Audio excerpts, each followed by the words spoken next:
네, 이번 시간은 벡터의 연산, 중단원 마무리 문제 몇 문제 같이 한번 풀어보도록 하겠습니다. 자, 첫 번째, 벡터의 정의에 관한 내용이네요. 방향이 점 A에서 점 B로 향하고 크기가 선분 A, B의 길이와 같은 벡터를 자, A에서 시작해서 B에서 끝나는 벡터, 시점과 종점이 각각 A와 B란 이야기죠. 자, 그랬을 때 화살표를 선분 AB 위에다 화살표를 이용을 해서 벡터를 표시한다고 했었죠. 그래서 이런 벡터를 벡터 AB 화살표로 이렇게 이용해서 나타냅니다. 다음 벡터 A의 크기는 벡터의 크기를 나타낼 때는 절대값 기호를 써서 나타낸다라고 했었죠. 자, 그래서 절대값 기호를 이용해서 벡터 A의 크기를 나타냅니다. 다음 크기가 1인 벡터. 자, 크기가 1인 것들을 벡터뿐만 아니라 어떤 수에서도 마찬가지였죠. 다 뭐라고 했었죠? 단위라는 이름을 붙였습니다. 그래서 벡터에서도 크기가 1인 벡터를 단위 벡터라고 한다고 했습니다. 다음 0벡터는 크기가 0인 벡터입니다.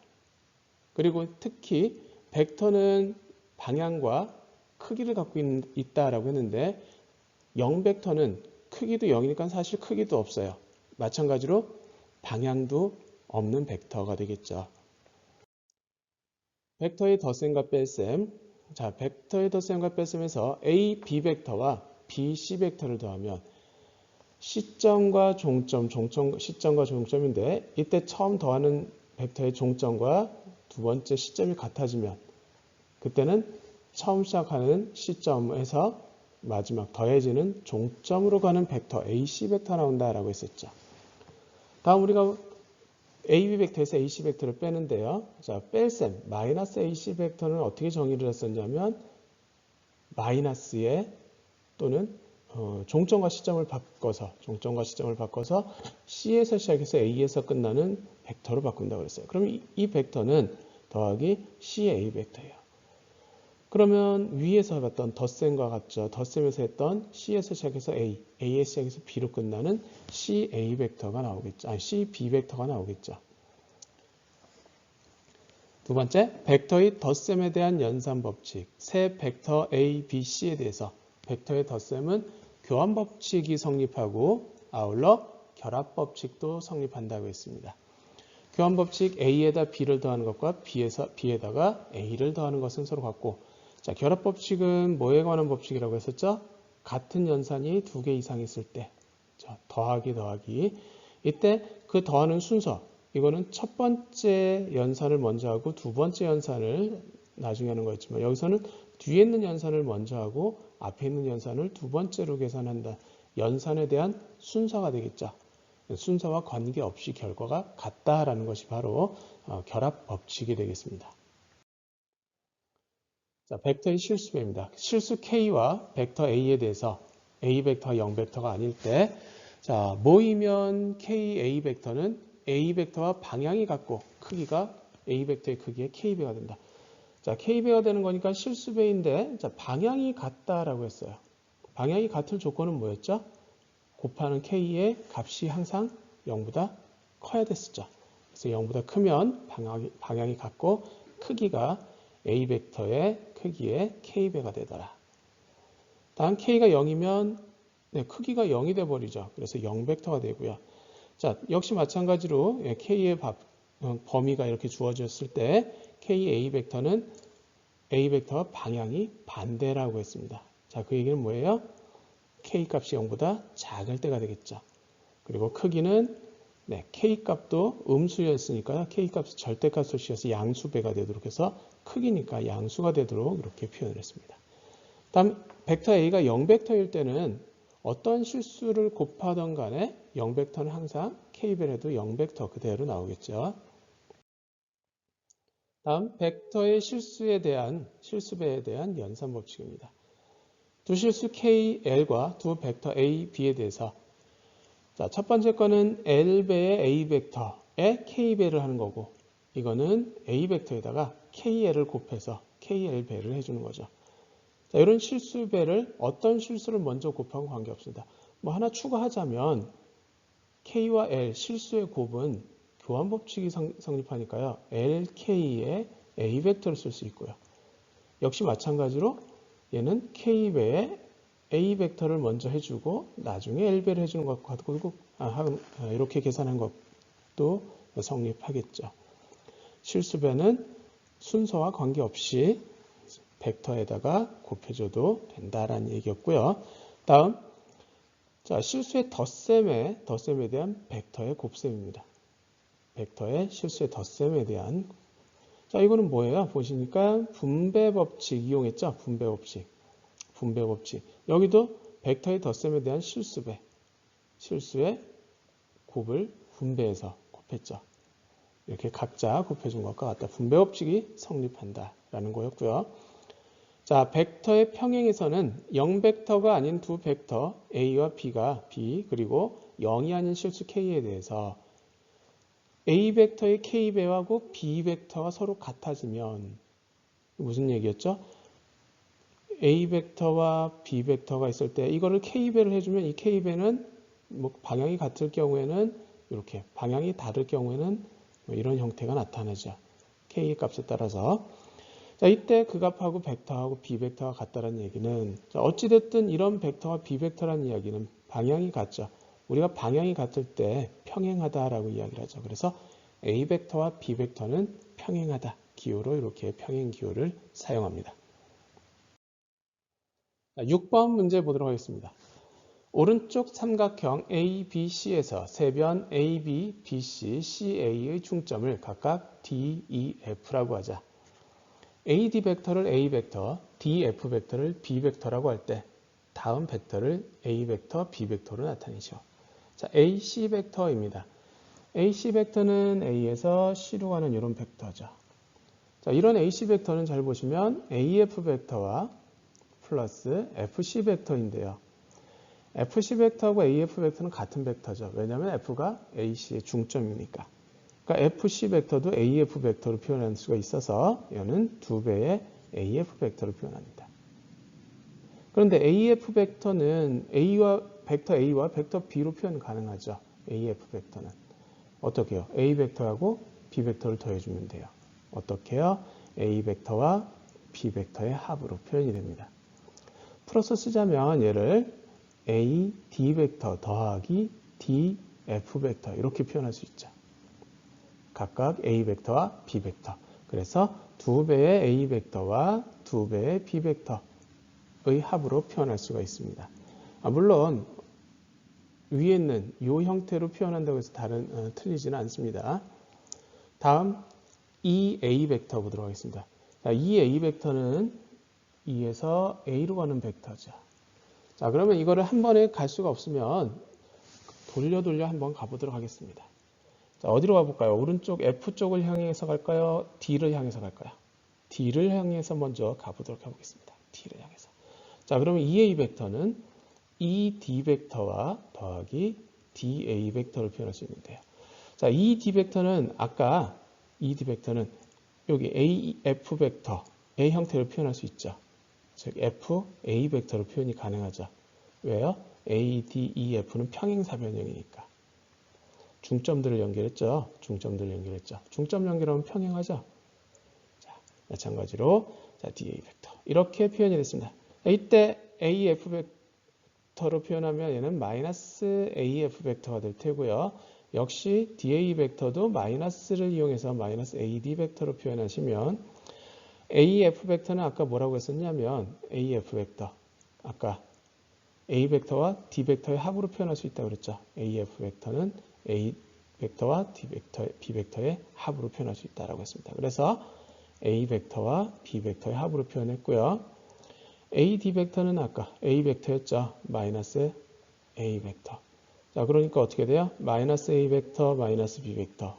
그리고 역시 마이너스 A 벡터 해서 마이너스 A 벡터가 두 개가 있으니까 마이너스 2A 벡터, 마이너스 B 벡터로 표현이 가능하겠죠.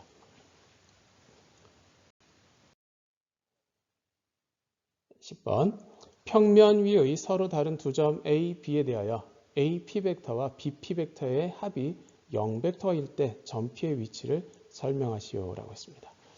자, 우리가 AP 벡터를 한번 그려볼게요. AP 벡터입니다. 자, 그러면 여기다 무엇을 더하면 0벡터가 될까요? 0벡터는 다른 식으로 표현하면 한 점에서 한 점으로 가는 벡터들이라고 했죠. 다시 그럼 AP 벡터에다가 다시 PA 벡터를 더해주면 0벡터 되겠죠. 그래서 AP 벡터에다가 더하기 PA 벡터를 해주면 0벡터가 됩니다. 그런데 여기서는 BP 벡터예요. BP 벡터. 그러면 이거를 어떻게 해요? 평행이동해서 P가 종점이 되도록 평행이동을 합니다. 그럼 다시 P가 종점이 되도록 평행이동을 하면 얘가 어떻게 표현되냐면 다시 한번 그려보겠습니다. 좁아서. 자, AP 벡터가 있을 때, 자, 이렇게 PA 벡터인데 평행이동을 해서 P가 종점이 되도록 이렇게 평행이동을 합니다. 자, 그러면 이 점을 B라고 할 거예요. 자, 그럼 얘를 어떻게 쓸 수 있어요? BP 벡터를 썼어요. 그럼 이때 얘는 AP 벡터하고 BP 벡터하고 길이가 같아야 되겠죠. 그리고 지금 AP 벡터하고 지금 평행이동했으니까 평행해야 돼요. BP 벡터하고 AP 벡터는 BP 벡터는 평행해야 되고요. 그 다음 길이, 크기도 같아야 돼요. AP 벡터와 BP 벡터의 크기가 역시 같아야 돼요. 자, 평행한데 한 점을 지나요. P라는 점을 지나면서 평행해요. 그 얘기는 무슨 얘기예요? A, B, P가 일직선상에 있다라는 이야기하고 같죠. 자, 그러면서 AP와 BP의 길이가 같아요. 자, 그럼 P는 무슨 점이에요? A와 B의 중점이 되겠죠. 선분의 AB의 중점이 되겠습니다. 12번 문제. 오른쪽 그림과 같이 정육각형 A, B, C, D, E, F의 세 대각선의 교점을 O라고 할 때 벡터 AB, AC, AD, AE, AF 벡터의 합은 K의 A5 벡터를 만족시키는 실수 K의 값을 구하는 풀이 과정과 답을 쓰시오라고 했습니다. 자, 이렇게 A에서 나머지 꼭지점을 이어주는 벡터들의 합을 구하는 건데요. 자, 이거를 A5라는 벡터로 표현해 보아라 라고 했습니다. 자, 그걸 구하기 전에 우선 AB 벡터와 AE 벡터를 먼저 더해 보도록 할게요. AB 벡터와 AE 벡터의 합. 자, 그런데 AB 벡터는 ED 벡터와 크기가 같고 방향도 같아요. 같은 벡터죠. 그래서 AB 벡터 대신에 ED 벡터를 쓸 거예요. 자, 그래서 AE 벡터와 더하기 ED 벡터로 표현하면 자, 덧셈, 종점과 여기 시작 시점이 같은 두 벡터의 덧셈은 어떻게 된다고요? 네, AD 벡터가 나오죠. 자, 마찬가지 방법으로 AC 벡터와 AF 벡터를 더해주면 자, AF 벡터하고 CD 벡터하고 크기가 같고 방향도 같죠. 그래서 AC 벡터와 CD 벡터로 표현이 가능합니다. 역시 종점과 시점 같으니까요. AD 벡터가 되겠죠. 앞에서 보시면 AB와 AE, AB와 AE 벡터, 그 다음 AC와 AF 벡터의 합이 각각 AD 벡터 나왔어요. 그러면 주어진 식은 AD 벡터와 AD 벡터와 AD 벡터의 합. 즉 AD 벡터가 몇 개 있어요? 3개가 있어요. 자, 그런데 AD 벡터는 잘 보시면 알겠지만 AO 벡터와 OD 벡터로 표현이 가능하죠. AO 벡터와 OD 벡터로. 그런데 OD 벡터하고 AO 벡터는 방향도 같고 일직선상에 있으니까 그 다음에 정육각형의 대각선의 중점은 길이가 같아지죠. 크기가 같아요. 그래서 어떻게 쓸 수 있어요? AO 벡터로 다 바꿔치기 할 수 있습니다. OD 벡터도 AO 벡터라고 표현할 수 있겠죠. 평행이동해서 겹쳐지니까요. 그래서 네, 여기 이 AO 벡터 곱하기 3이니까 6배의 AO 벡터가 된다라는 걸 알 수 있죠. 그래서 K값은 6이 됐습니다. 14번 문제입니다. 오른쪽 그림과 같이 강가의 두 지점 A, B에 대하여 직선 AB는 강둑과 수직이다. 강물이 분속 30m의 속력으로 흐를 때 배가 A 지점에서 직선 AB와 세타의 각을 이루면서 출발했더니 강물의 영향으로 배가 분속 150m의 속력으로 움직여 B 지점에 도착했다고 한다. 이때 탄젠트 세타의 값과 흐르지 않는 물에서의 배의 속력을 구하는 풀이 과정과 답을 쓰시오. 자, 강물이 분속 30m의 속력으로 흐르고 있고요. 배는 세타의 각을 이루면서 출발하는데 가면서 흘러내려오죠. 흘러내려왔더니 얼마의 속도로 갔는지는 잘 모르겠지만 AB 방향으로, ASB 방향으로 150m, 분속 150m의 속력으로 움직이게 됐다는 이야기죠. 그렇죠? 자, 요거를 다시 한번 삼각형으로 표현해 보겠습니다. 오른쪽으로 150m/min, 분속 150m로 움직였고요. 강은 위에서 아래로 30m로 움직입니다. 그럼 실제로 배는 움직이는 거리는 이 대각선 거리가 되겠죠. xm, 분속 xm로 움직이게 됐습니다. 이때 각은 세타고요.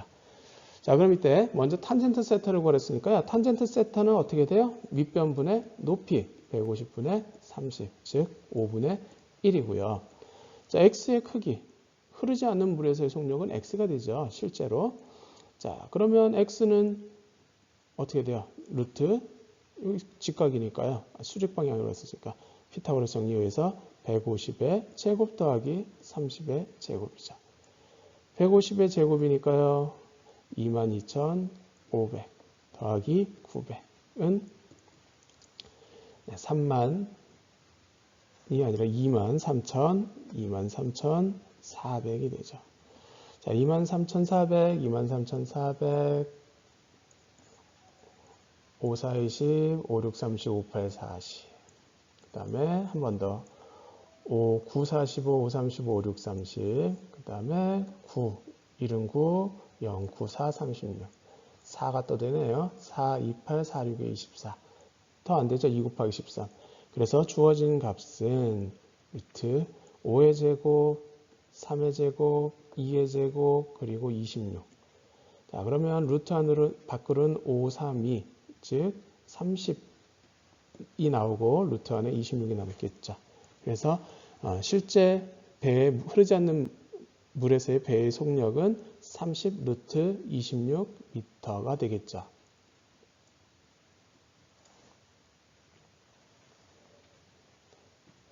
자, 오늘은 여기까지 하도록 하고요. 나머지 문제들은 여러분들이 직접 풀어보도록 하시고요. 모르는 문제는 질문을 하도록 하시기 바랍니다. 수고하셨습니다.